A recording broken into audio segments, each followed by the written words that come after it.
Toda a vida é um sonho. Dormimos a vida. Nunca amamos alguém. Amamos tão somente a ideia que fazemos de alguém.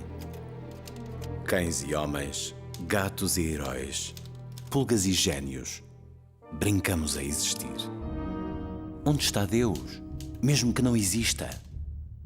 Quando vejo um morto, a morte parece-me uma partida. O cadáver dá-me a impressão de um trajo que se deixou. Tudo quanto tenho sido é uma espécie de engano e de loucura. Estas são entradas de um livro que levou 20 anos a escrever.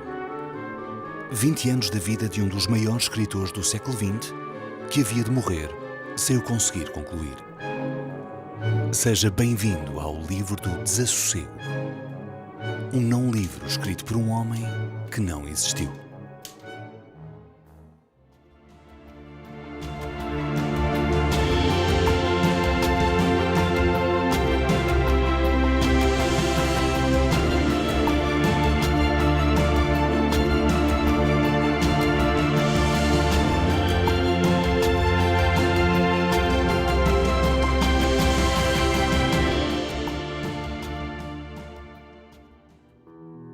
Todos conhecemos Fernando Pessoa, certo?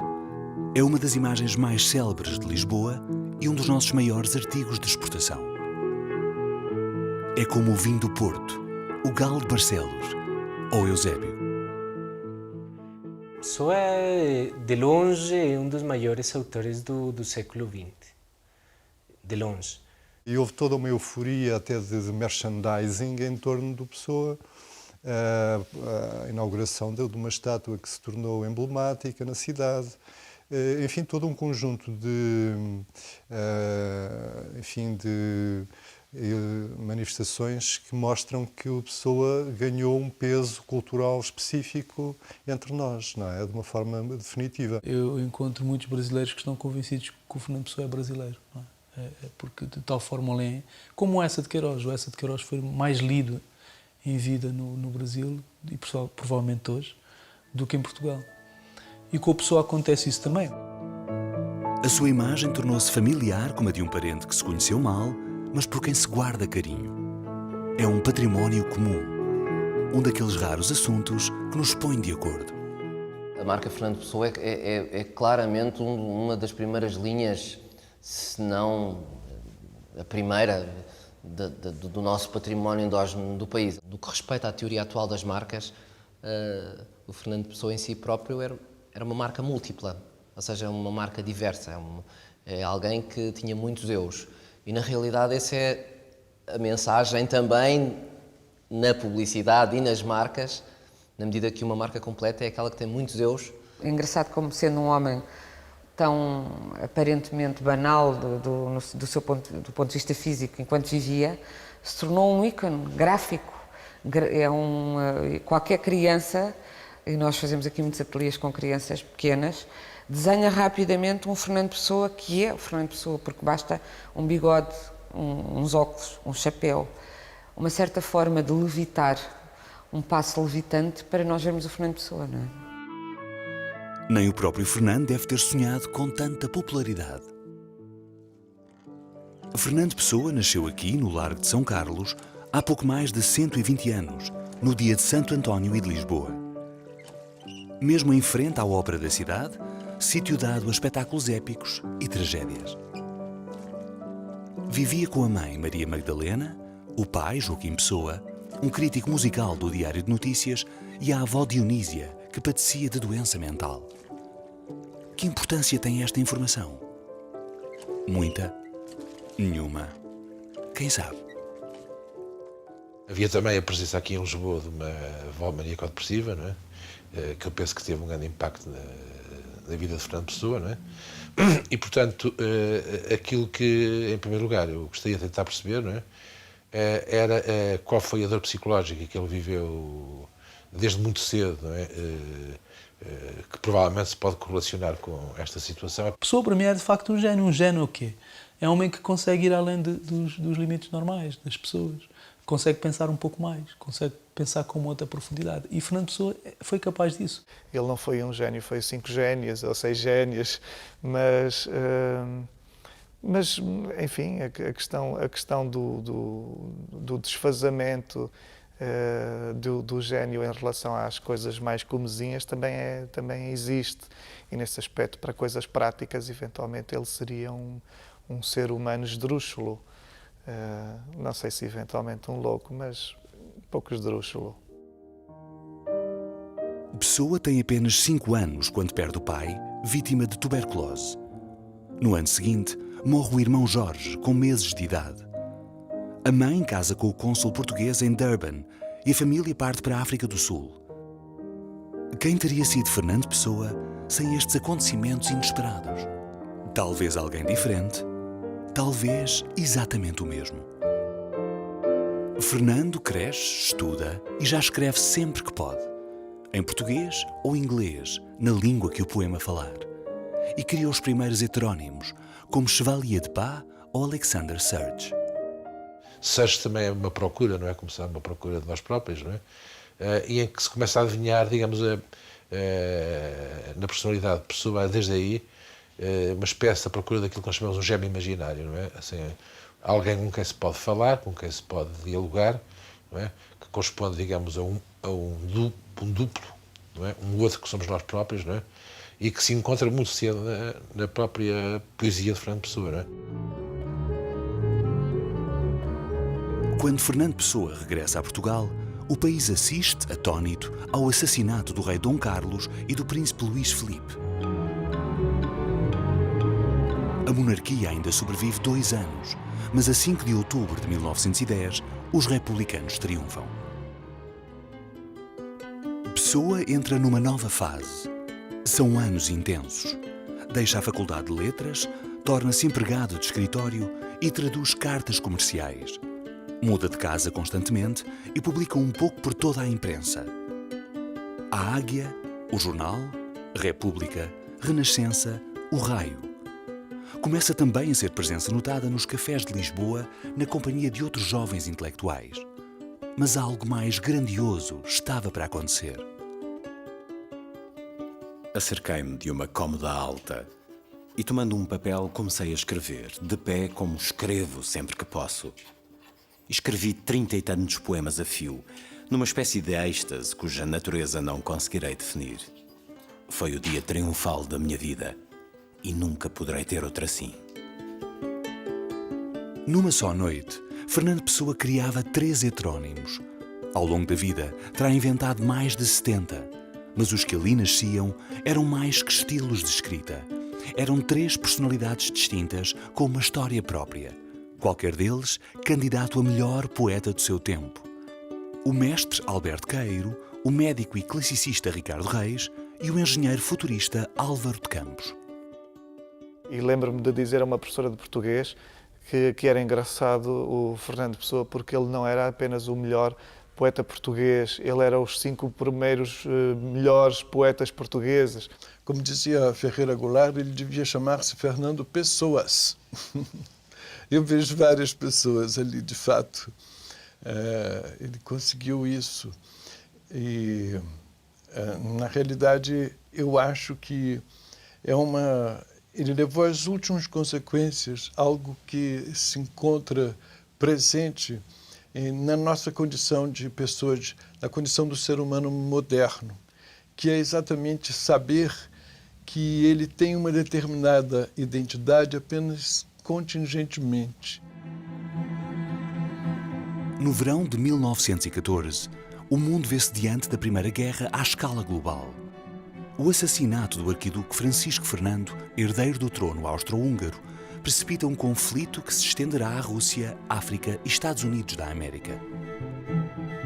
Os combates incendeiam o globo, mas Portugal tenta manter-se afastado, ocupado em tentar sanar as dificuldades porque passa a sua jovem república. Em Lisboa, Fernando Pessoa conhece aquele que se tornará o seu mais íntimo amigo, Mário de Sá Carneiro. É um gênio precoce que na adolescência já traduzia Goethe e Schiller e provém de famílias abastadas da alta burguesia. Sá Carneiro parte para Paris para estudar na Sorbonne, mas aplica-se mais na vida boémia. E enquanto trata os impulsos depressivos, discute com Pessoa a criação de uma nova revista. O primeiro número de Orfeu é dado à estampa em março de 1915. A polémica é imediata. Todo o país discute, entre a admiração e o escárnio, o atrevimento e a vanguarda de uma nova geração. Fernando Pessoa e Álvaro de Campos, Mário de Sá Carneiro, Almada Negreiros, Amadeu Sousa Cardoso, Santa Rita Pintor. Rotulada por muitos de literatura de manicômio, a geração do Orfeu brada contra o aburguesamento das artes e o provincianismo do país. Num ultimátum futurista às gerações portuguesas do século XX, Almada Negreiros sintetiza a crítica. O povo completo será aquele que tiver reunido no seu máximo todas as qualidades e todos os defeitos. Coragem, portuguesas, só vos faltam as qualidades. O modernismo nascia entre nós, mas quando começara ele realmente? Talvez com este cavalheiro. Darwin, Kant, Freud, Marx e Nietzsche, cada um a seu tempo e com a sua tese, desmantelaram a crença na transcendência. Deus, o homem, o sentido da história, o próprio indivíduo enquanto senhor de si. O estado de alma modernista manifesta-se particularmente em gente que sai da província para as grandes capitais e sofre o desenraizamento em face de um mundo que os instrumentaliza como peças de um grande organismo mecânico destituído de alma. O modernismo nunca será um movimento coeso, mas coloca duas perguntas fundamentais. Quem sou eu? Como explicar a realidade? 3 meses depois do número inaugural, sai o segundo Orfeu. O escândalo repete-se e Pessoa e Sá Carneiro lançam-se entusiasticamente na preparação do terceiro. O pai de Sá Carneiro, no entanto, não está disposto a financiar mais loucuras do filho e a edição nunca chega a sair. Em Paris, a depressão de Sá Carneiro acentua-se e, depois de intensa correspondência com Fernando Pessoa, põe termo à vida em abril de 1916, num qualquer quarto de hotel com 5 frascos de estricnina. Em 1917, a Alemanha declara guerra a Portugal e o país vê-se obrigado a entrar no conflito que andava a evitar. No final do ano, um golpe militar leva Sidónio Pais ao poder. Fernando Pessoa acredita ver nele a personalização do regresso de Dom Sebastião, mas recua quando Sidónio é assassinado a tiro um ano depois na estação do Rossio. A guerra terminara um mês antes, mas Portugal ia mergulhar numa crise política que se estenderia pelos anos seguintes. Eram tempos difíceis para o Orfeu. Depois de Sá Carneiro, morriam agora absurdamente jovens Santa Rita e Sousa Cardoso. O modernismo sobrevive, mas dispersa-se em múltiplas direções. Pessoa segue o seu próprio caminho. Existe uma relação, digamos, de coalescência entre o Pessoa e o modernismo, no sentido em que ele é sozinho o modernismo português todo. O que é absolutamente fascinante perceber que, ao mesmo tempo, o nosso escritor máximo do esplendor do modernismo português poderia ser, em algumas questões, poderia ser o escritor máximo do nosso pós-modernismo. Ou aqui há um paradoxo, ou há qualquer coisa que nos deve ensinar sobre a importância de um autor como o Fernando Pessoa. E por isso eu acho que ainda estamos muito longe de o esgotar. Acho que ainda tem muito para nos dizer. O próprio facto dele escrever sobre vários nomes e de criar polémicas consigo próprio, através do Álvaro de Campos, etc., mostra que ele não acreditava em movimentos, não acreditava em rebanhos em sentido cultural, nem em sentido político, nem... E, portanto, eu penso que ele ultrapassou em muito, e é por isso que ele continua tão atual, a questão da época, a questão do romper com a tradição. Depois da morte do padrasto, A mãe e os irmãos de Fernando Pessoa regressam a Portugal e instalam-se no número 16 da Rua Coelho da Rocha. O poeta deixa a Romaria por Quartos de Lisboa e encontra, enfim, a casa onde viverá até ao fim da sua vida. Vai então relacionar-se com uma jovem de nome Ofélia Queiroz. De forma desajeitada mas terna, corresponde-se e encontra-se com ela, mas o único envolvimento amoroso conhecido ao escritor não sobreviverá às exigências da sua complexa personalidade. O meu destino pertence a outra lei, de cuja existência a Ofelinha nem sabe, e está subordinado cada vez mais à obediência a mestres que não permitem nem perdoam.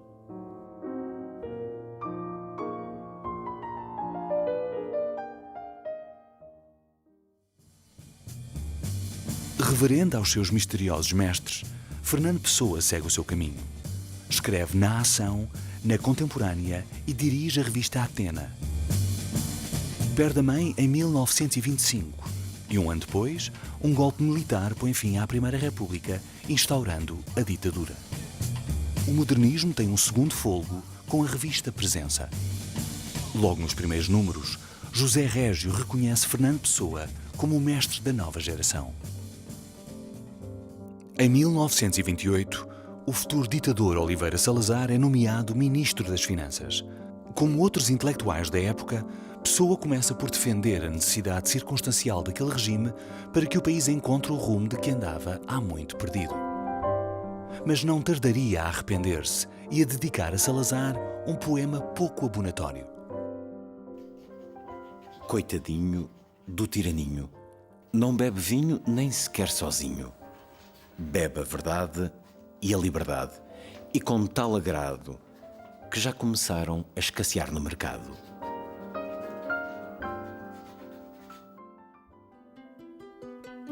Um ano depois, esta foto, acompanhada da célebre dedicatória Fernando Pessoa em flagrante delito, desencadeia nova aproximação entre o poeta e Ofélia Queiroz. Mas a imagem não mente. Pessoa entrega-se cada vez mais ao álcool, vive obcecado com a sua obra e tem constantes crises depressivas. Meses depois, o namoro termina definitivamente e Ofélia acaba por casar com outro homem. Muitos anos mais tarde, confessará à sobrinha neta que fora Pessoa o grande amor da sua vida. Em 1934, é finalmente publicado o seu primeiro livro de poesia em português, Mensagem. A obra é premiada pelo Secretariado da Propaganda Nacional, mas Pessoa falta à cerimónia. O poema, esse, sobreviveria até hoje, ao lado dos Lusíadas, como canção maior do destino de Portugal. Portugal é praticamente o único país que no século XX chegou a ter um autor que desafiou o grande autor e o grande épico da literatura nacional.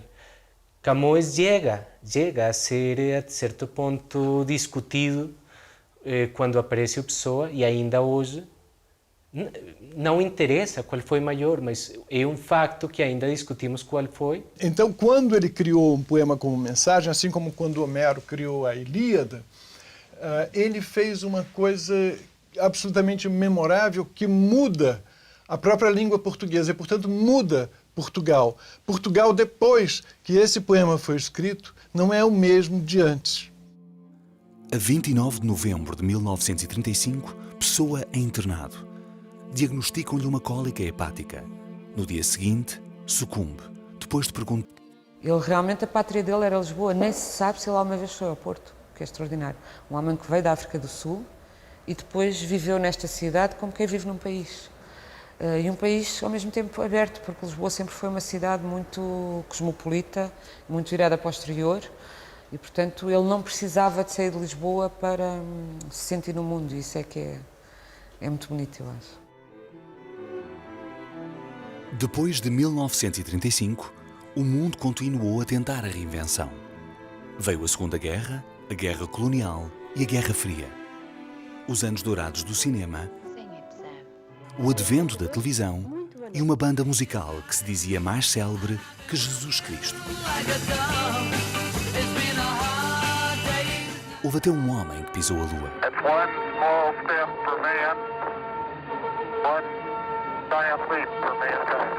Mas a espécie humana não logrou ultrapassar os seus problemas de identidade e continuou sem saber em que acreditar.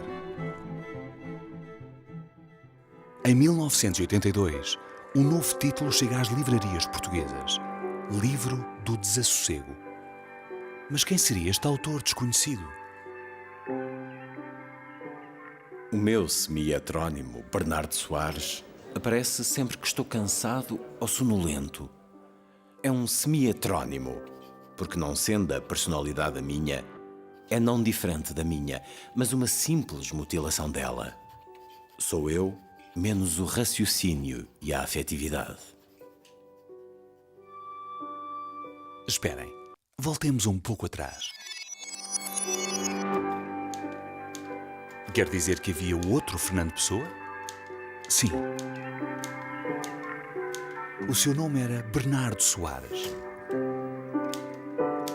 E não era um simples heterónimo, um outro como os outros, mas alguém algures entre uma coisa e outra, um semi-heterónimo, um quase eu.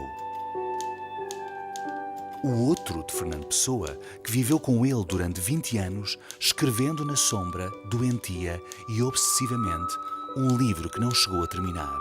Um livro impossível. O livro do desassossego. A primeira vez que eu li o livro do Desassossego, eu teria uns 17 ou 18 anos. E para mim foi extremamente revelador, sobretudo pela sua, pelo hibridismo em relação ao género.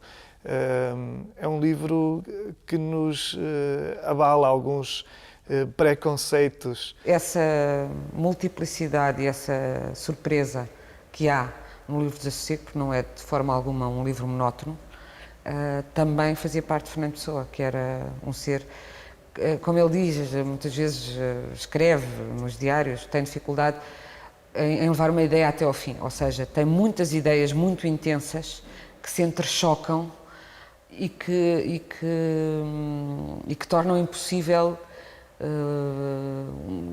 digamos, fazer, por exemplo, um romance com princípio, meio e fim.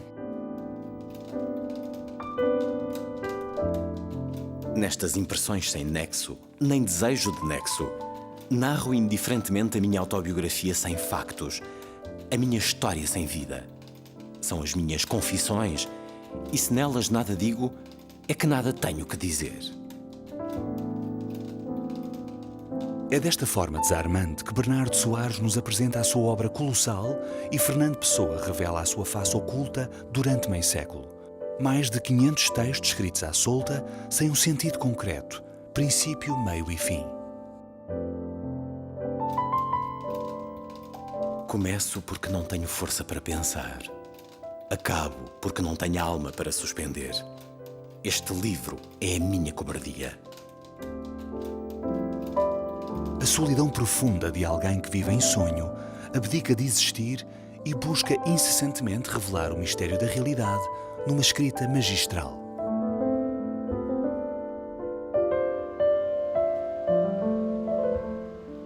Esta criança que brinca diante de mim é um amontoado intelectual de células, mais é uma relojoaria de movimentos subatômicos, estranha conglomeração elétrica de milhões de sistemas solares em miniatura mínima. O livro do Desassossego, para mim, tem talvez a melhor poesia de Fernando Pessoa. A própria construção das frases, a música daquela prosa é muito especial. O cansaço de todas as ilusões e de tudo que há nas ilusões, a perda delas, a inutilidade de as ter, o antecansaço de ter que as ter para perdê-las. E nós que pensávamos conhecer Pessoa, estávamos afinal a perder o seu segredo mais íntimo. Ele não vestiu certa vez a pele de Bernardo Soares. O livro do Desassossego é o crepúsculo diário de Pessoa, um acontecimento repetitivo da sua solidão, um casamento iniciado por volta dos 25 anos e que só termina com a morte de um dos cônjuges. O que me fascinou logo no livro Desassossego foi o facto de não ser um livro, quer dizer, não era um livro que não existia, foi uma construção posterior à morte do Fernando Pessoa. Podemos pensar no García Márquez, no realismo mágico, em países africanos, em certos autores, e pensar que os cheiros, os sons, são mais de alguns lugares do que de outros. O livro Desassossego é um livro em que estão quase todos os sentidos presentes, mais alguns do que outros, e o próprio livro fala disso, mas é um livro que abre a pessoa a uma plenitude de leitura fantástica. A pessoa é como se fosse um puzzle, um labirinto de sonhos, não é? Em que o Minotauro, que é o Fernando Pessoa, se ri de nós no início. A ideia que me dá, ele ri-se de nós, olha, frequenta este labirinto e vê se consegues sair, e a pessoa vai lendo e enfim, depois de chegar a um certo grau de descoberta dentro do próprio livro, eu acho que se descobre que o Minotauro era o próprio Fernando Pessoa. E, portanto, é um puzzle, um labirinto de reflexões, sentimentos, é um labirinto sobre a alma humana e penso que é o facto de tocar tão profundamente a alma humana que o torna tão universal. Toda a gente passa sem roçar por mim. Tenho só ar à minha volta. Sinto-me tão isolado que sinto a distância entre mim e o meu fato. Sou uma criança, com uma palmatória mal acesa que atravessa de camisa de noite uma grande casa deserta. O livro do Desassossego é, afinal, um antilivro. Uma negação da narrativa, dos códigos literários e, praticamente, do próprio mundo fora dele. É um livro-sonho que se percorre na direção que se entender, dado que nem o seu próprio autor foi capaz de lhe dar uma forma final. Eu acho que o livro Desassossego, mais que qualquer outro livro, nos transmite esta inquietação e esta experiência de decisão do ego que é crucial na obra de Fernando Pessoa. Fernando Pessoa é o Fernando Pessoa, porque tem o mesmo tipo de emprego, o mesmo tipo de comportamento, só que escreve de outra maneira. Mas, portanto, era um empregado de escritório, modesto, ajudante de guarda de livros, nem sequer guarda-livros era ajudante. E tem uma existência modesta, solitária, abdicação total. Embora não corresponda a nenhuma pessoa física e historicamente comprovável do ponto de vista civil, mas o Bernardo Soares vem, de certo modo, inaugurar no Pessoa um modo novo de entendimento da própria função do autor e da própria função do sujeito, poderíamos dizer, porque o Bernardo Soares já não aparece como um heterónimo. O Bernardo Soares aparece já não como o autor do livro do Desassossego, mas sim como a personagem que assume o diário que o livro do Desassossego é. A pessoa chamou de semi-heterónimo. Porque disse que não era um verdadeiro outro, era uma mutilação da sua própria personalidade, do seu próprio ser. E podemos ver que as letras em Bernardo são mais ou menos as mesmas letras que em Fernando, e em Soares é mais ou menos pessoa reorganizada. A cisão, contudo, é dolorosa. Eu próprio não sei se este eu que vos proponho realmente existe, ou é apenas um conceito estético e falso que fiz de mim próprio. Sim, é assim. Esculpi a minha vida como uma estátua de matéria alheia a meu ser. Às vezes, não me reconheço. A pessoa propõe-nos justamente no livro Desassossego uma clivagem. Ele diz assim: o prazer não é para analisar. A dor é para analisar até transformar em matéria. Transformá-la numa matéria. Não é? Essa matéria, que é a dor, então essa sim é analisável. E analisável como? Através da criação de um eu exterior que possa, digamos assim, converter esta matéria analisável, digamos, numa expressão do próprio sofrimento.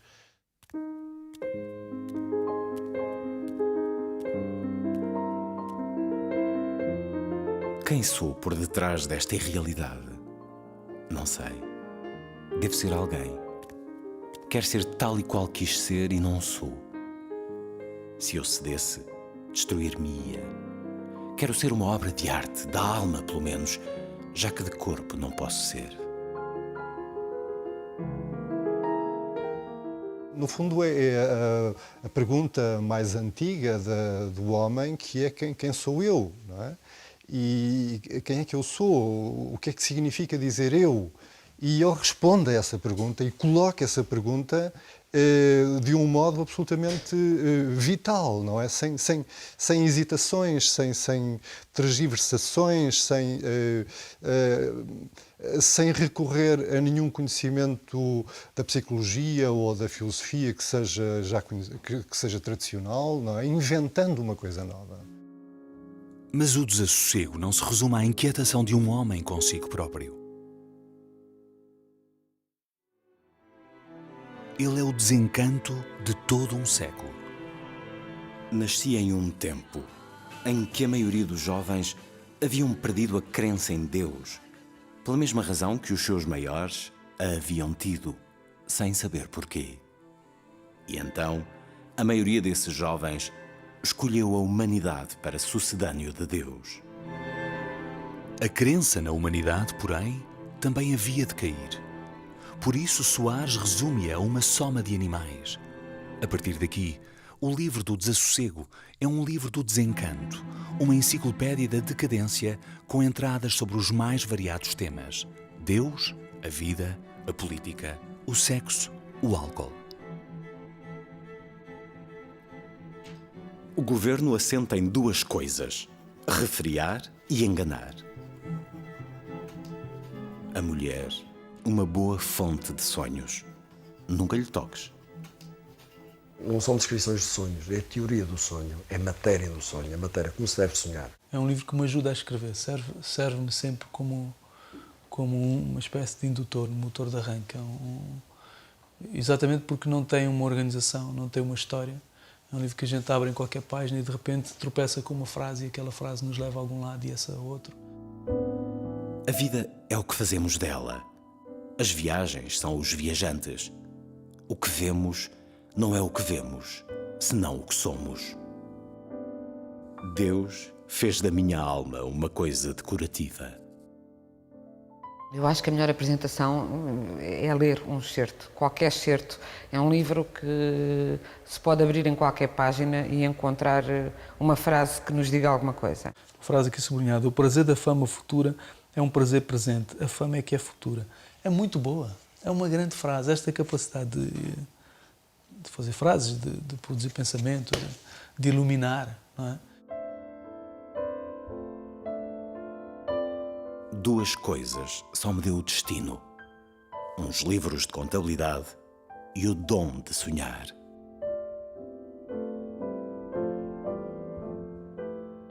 Eu acho que a primeira tentativa foi tentar entender se havia ali uma lógica, se havia um modo de ler o livro. Até que desisti e passei a frequentar o livro do desassossego, como se frequenta, por exemplo, o I Ching, o livro das mutações dos chineses. Quer dizer, abre-se, frequenta-se e vê-se se o livro tem alguma coisa para nos dar.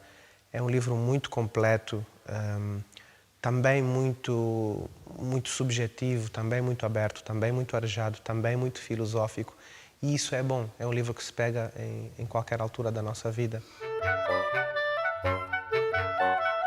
Se um homem escreve bem só quando está bêbado, dir-lhe-ei, embebede-se.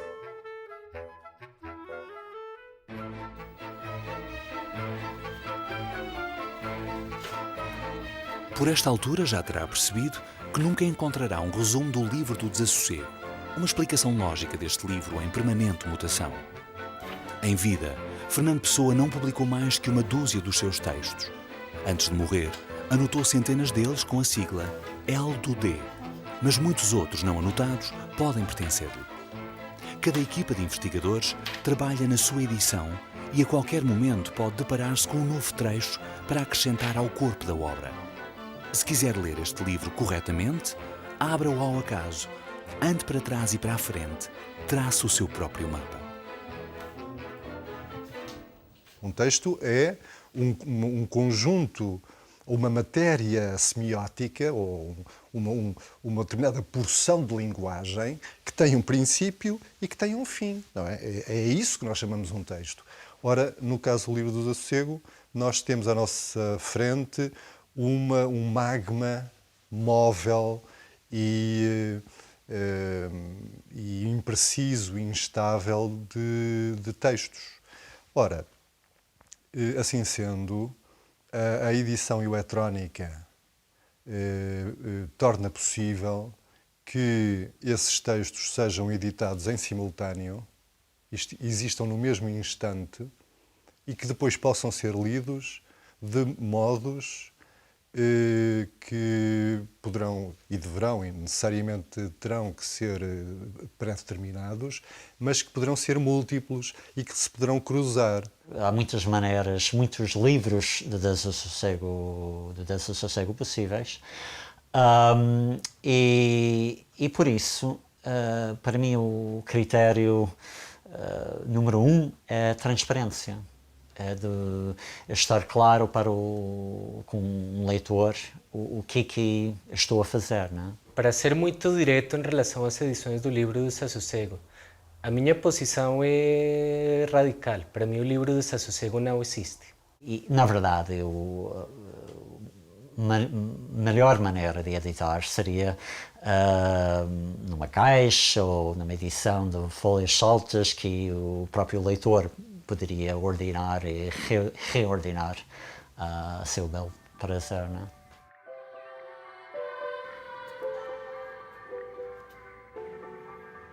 Mas tenha em mente uma coisa: não se sai ileso do livro do Desassossego.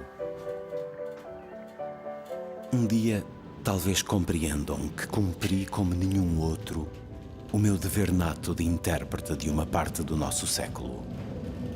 E quando o compreendam, hão de escrever que na minha época fui incompreendido, que infelizmente vivi entre desafeições e friezas e que é pena que tal me acontecesse. Só aos mortos sabemos ensinar as verdadeiras regras de viver.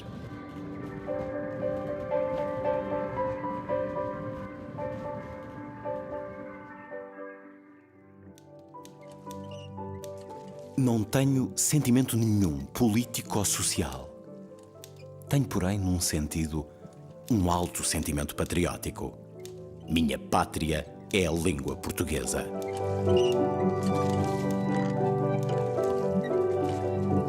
A frase ficou quase tão célebre como o próprio Pessoa. Mas este seu país tinha uma vantagem geográfica. Em vez de ser imóvel como a terra, era itinerante como as águas. E um grande autor de referência, o Jorge Luis Borges descobriu Pessoa muito cedo. O Octavio Paz fez uma antologia muito conhecida. Na Argentina chegou nos inícios dos anos 60, igualmente ao México. Na Colômbia é um autor de culto. E Pessoa cada vez mais invade a América Latina. Eu não sei se concordo com a Pessoa quando ele dizia que a minha pátria é a língua portuguesa. Eu acho que a pátria dele interna era bem maior do que isso. Bom, enfim, ele terá dito isso num contexto específico. Eu acho que a pátria dele era a poesia, eram as pessoas, eram as cidades e eram talvez as vidas no sentido as vidas das pessoas, da humanidade. Mais adiante no livro, Bernardo Soares reformularia a sua ideia. Eu não escrevo em português. Escrevo eu mesmo. O que acontece depois é uma tradução do pessoano para o português, o inglês, todas as línguas do mundo. Tenho quintas nos arredores da vida. Passo ausências de cidade da minha ação entre as árvores e as flores do meu devaneio. A mi retiro verde no llegan los ecos de la vida de mis gestos. Duermo mi memoria como procesiones infinitas. From the goblets of my meditation, I drink only the smile of the golden wine. I drink it only with my eyes, closing them, and life passes by like a sail in the distance.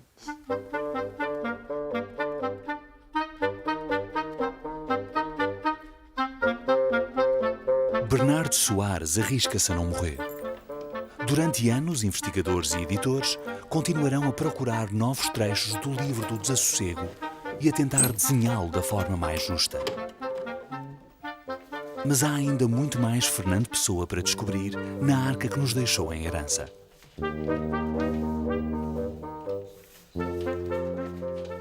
Aqui há 29 anos atrás eu tive aqui nesta casa, nesta sala, a Arca do Pessoa. Ninguém acredita nisso, mas eu tive. A sobrinha emprestou-me e tive folhas dispersas, livros a sossego.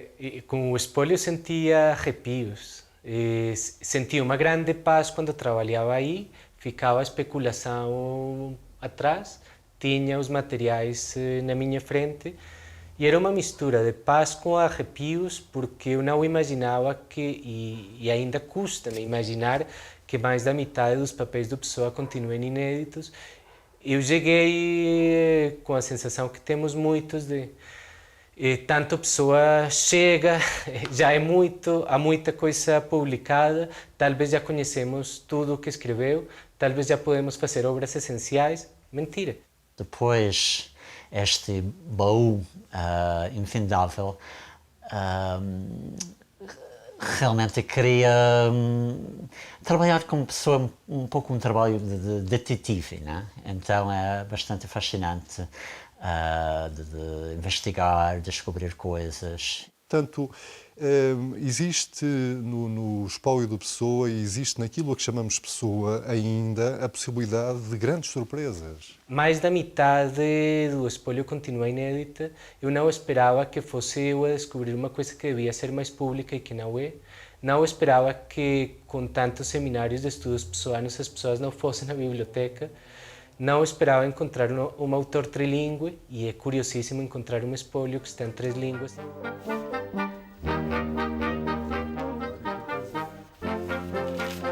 O Fernando Pessoa, já de si complexo e grandioso que conhecemos hoje, pode não corresponder sequer à metade de tudo quanto escreveu. Na arca escondem-se ainda à espera de decifração textos em português, inglês e francês em todos os géneros literários. E Pessoa não facilitou a vida a quem o quisesse seguir. Por isso, as perguntas mais simples ficarão sempre em aberto.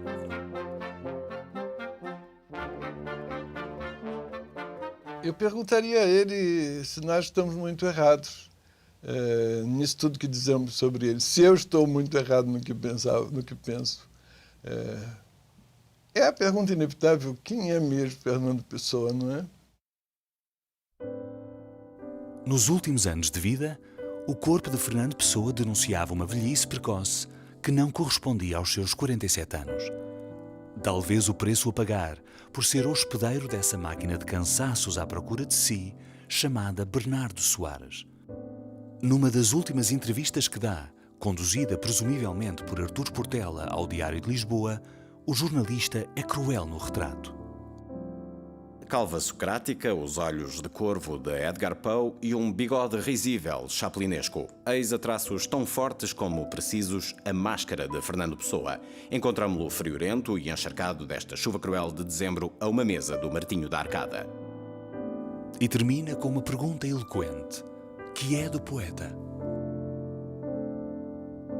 Fernando Pessoa vai enterrar um ano depois.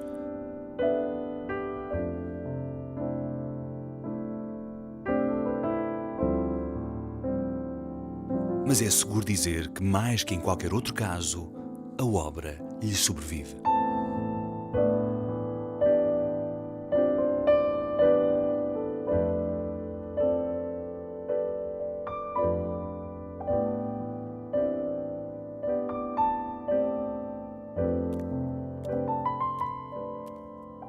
Amanhã também eu me sumirei da Rua da Prata, da Rua dos Douradores, da Rua dos Fanqueiros.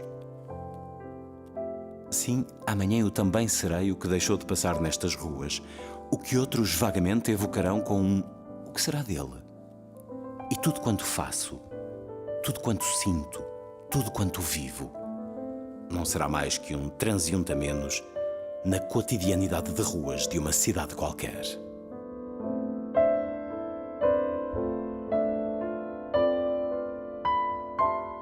Se fantasmas existem, eu acho que ele deve gostar de andar por aí, deve gostar de andar pelas ruas de Lisboa.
O programa Grandes Livros é patrocinado por El Corte Inglês.